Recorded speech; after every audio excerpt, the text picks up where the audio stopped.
Hello students, I am Ajay sir from Horizon Care Institute Physics faculty and this is your lecture number 84. Okay बच्चे, centripetal force. देखिए बच्चे, कल हम पढ़ चुके थे सेंटीपिटल एक्सेलरेशन और उसके बारे में हमने पढ़ा कि सेंटीपिटल एक्सेलरेशन का मेन रोल क्या है। इसका मेन रोल होता है बॉडी की डायरेक्शन, जो आपकी वेलोसिटी वेक्टर है। आपको पता है वेलोसिटी वेक्टर हर इंस्टेंट पे क्या कर रहा है, अपनी डायरेक्शन चेंज करता है। हर इंस्टेंट पे अपनी डायरेक्शन चेंज कर रहा है। तो इसकी डायरेक्शन को चेंज करने में कौन रेस्पॉन्सिबल है? इसकी डायरेक्शन को चेंज करने में रेस्पॉन्सिबल होता है ये सेंटीपिटल एक्सेलरेशन। ओके, तो इस सेंटीपिटल एक्सेलरेशन का फॉर्मूला भी हम पढ़ चुके थे।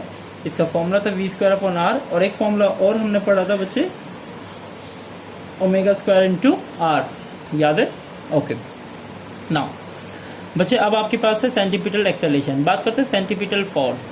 तो सेंटीपिटल फोर्स क्या होगा? मास इंटू सेंटीपिटल एक्सेलरेशन, और इसका फॉर्मूला हो जाएगा mv²/r। ओके, तो सेंटीपिटल फोर्स एक ऐसी फोर्स है जिसके वजह से बॉडी एक सर्कुलर मोशन बनाती है। तो सेंटीपिटल फोर्स हमेशा बॉडी की वेलोसिटी वेक्टर को चेंज करेगी। जो वेलोसिटी वेक्टर बार बार चेंज होता है वो किसकी वजह से होता है? सेंटीपिटल एक्सेलरेशन, या फिर कह सकते हैं सेंटीपिटल फोर्स। ओके बच्चे, ये always act toward the centre of circle.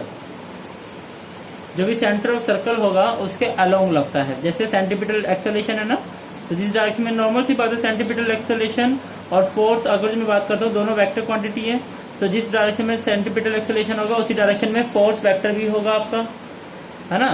तो ध्यान से देखेंगे बच्चे, centripetal force is not physical और रियलिस्टिक फोर्स।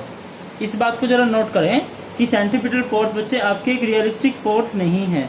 क्लियर है? रियलिस्टिक फोर्स का मतलब क्या हुआ? जैसे आपको पता है ग्रेविटेशनल फोर्स एक रियल फोर्स है, मैग्नेटिक फोर्स आपकी एक रियल फोर्स है ना? इसी तरह से आपके फ्रिक्शन फोर्स आपकी रियल फोर्स है।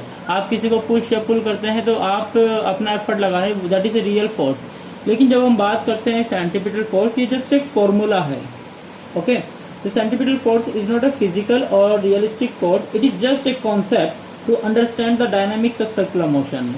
सर्कुलर मोशन की स्टडी करने के लिए हम सेंटीपिटल फोर्स का एक कॉन्सेप्ट यूज करते हैं।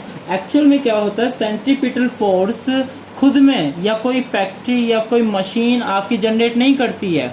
मतलब जैसे कि हम एफर्ट, ग्रेविटेशनल फोर्स कौन जनरेट कर रहा है? अर्थ। अगर जो मैं आपसे पूछता हूँ कि इलेक्ट्रिक फोर्स कौन जनरेट कर रहा है? चार्जेस। अगर जो मैं आपसे कहता हूँ कि आपने किसी बॉडी को मूव करा, उस पर फोर्स लगाया, किसने? आपने लगाया। तो ये सारे के सारे फोर्सेस जो हैं ये कहीं ना कहीं से जनरेट हो रहे हैं, that is a realistic force.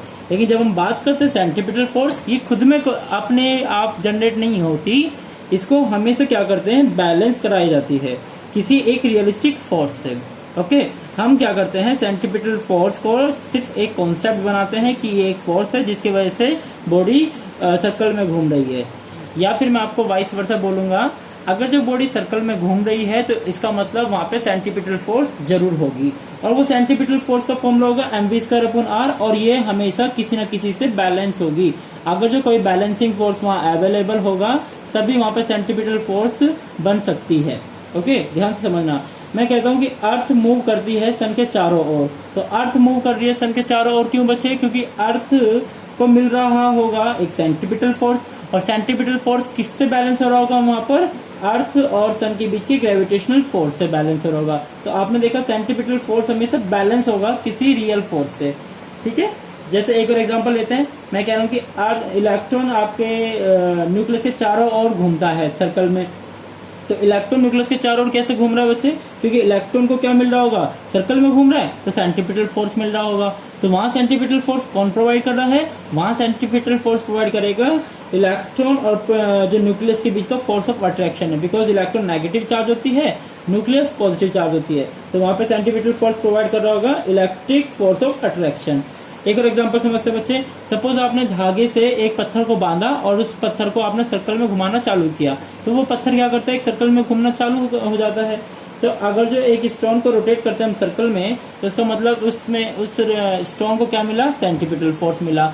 तो यहाँ पर सेंट्रीपिटल फोर्स का फॉर्मूला है तो mv²/r, लेकिन कौन प्रोवाइड कर रहा है यहाँ पे सेंट्रीपिटल फोर्स? यहाँ पे सेंट्रीपिटल फोर्स प्रोवाइड कर रहा है जब ये धागा आपका टाइट हो जाता है तो धागे के अंदर एक फोर्स डेवलप होती है, वो फोर्स वहां पे सेंट्रीपिटल फोर्स का काम करेगी। इस फोर्स को जो आपके थ्रेड के अंदर जो फोर्स डेवलप होती है खींचने पर, उसको बोलते हैं हम टेंशन। ओके, तो टेंशन क्या है? Tension is the force develop inside the thread और रॉप, जो रस्सी या फिर धागे के अंदर खींचने पे जो आपका फोर्स तनाव आता है उसको हम बोलते हैं टेंशन। और वो टेंशन यहाँ पर इस केस में क्या प्रोवाइड कर रही है? सेंट्रीपिटल फोर्स प्रोवाइड कर रही है। Thank you.